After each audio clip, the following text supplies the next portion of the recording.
Hey, how's everyone doing? Hope everyone had a great weekend. So the other week, I talked about how Trolls 2 decided to release their movie, but instead of going to theater because of the pandemic, they did it on demand. Which makes sense. I mean, people want to watch something, so why not do it on demand so they can give the people something to watch? And then wondering kind of like, okay, are they going to make any money? Is it going to be worse, better, or what? Early numbers are in. Trolls 2 has made more money in 2 weeks than the first Trolls did in 5 weeks in the theater. And you may ask yourself, how is that possible? There's no way. I mean, with how much tickets cost, if it's multiple people and whatnot. But then but I looked into it, and a studio makes, when it releases it to the theater first, makes 50% of the profit. And that makes sense because they're releasing it to a theater, so the theater's got to make something, right? So it's 50-50 split. Well, when it goes straight on demand, the theater makes 80% of the profit. So, in a way, if you think about it, it's like, okay, they're doing a solid to the theater by releasing it to the theater first. And when you stop and think about it, it's like, how did so many people watch it? Well, say you have a family of 4 that goes to a theater to watch a movie. And you spend probably $40, $45, give or take, on a ticket. Okay, and then you throw on the popcorn, the soda, and the candy. You're probably close to $75 for an outing with the family. Instead, if you just get it on demand, and say you have kids, you can rent it $20, $25 flat. You're done. And then someone has to go to the bathroom, you can pause it.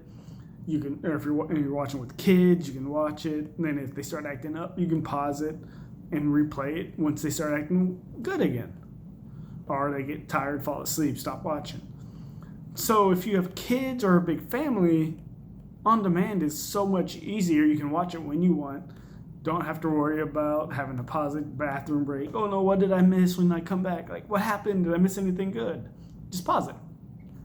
So, like a family, on demand works so much better for them. It's cheaper, it's easier in your own house. Whereas if you're someone like me who's single, honestly, the movie theaters works better because I get the movie popcorn, which everyone knows I love. That's half the reason why I go to the movie, is just for the popcorn. After a ticket in a movie, it comes about $20, $25. But I get it on the big screen with the sound system. So for someone single like me, I'm going to go to the theater all the time. Because it's the same price. Why would I watch it at home for the same price as a theater? To where as a family, they're going to pick watching it at home 9 times out of 10 because they're going to be saving so much money. But then now here's the other thing. Whoever's making the decision at AMC needs to be fired ASAP. They decided we are no longer going to show Universal movies. What? Like, how does that make any sense for for AMC to do that? Sounds like someone woke up, read the news, got pissed, and made a decision. We're no longer showing no longer showing Universal pictures. Like, hopefully they get fired and realize the mistake that was. Because here's some of the big movies that Universal has produced. Jurassic World, Minions, Purge, The Fast and the Furious, which will probably be up to coming out with 9 soon, which will probably be 100 before they're done. Then James Bond, and then a couple of the other movies that are coming out that had just recently came out, 1917, Invisible Man. So it's like they're going to be losing out on all this money. Do they not think people are still going to go to find another theater that's showing that movie and give them their money? It's not like people are just going to boycott those movies. Oh, I'm not going to see it because they went on demand. No, people are going to find what theater is showing that and go to it and give their money, their well-earned money, to that theater And your theater is probably going to be hurting and not making as much money because you're not going to be showing these blockbusters. I just don't understand their thinking with that.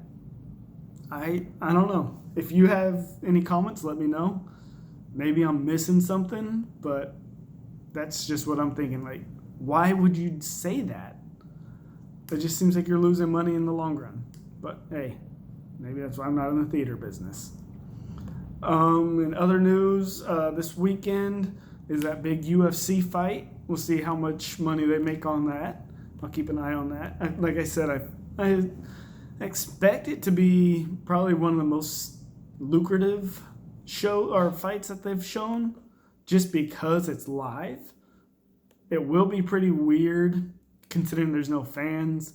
You're gonna be able to hear everything. We'll see how much the fighters can get into it, because it's gonna be more like a sparring action because there's gonna be no fans.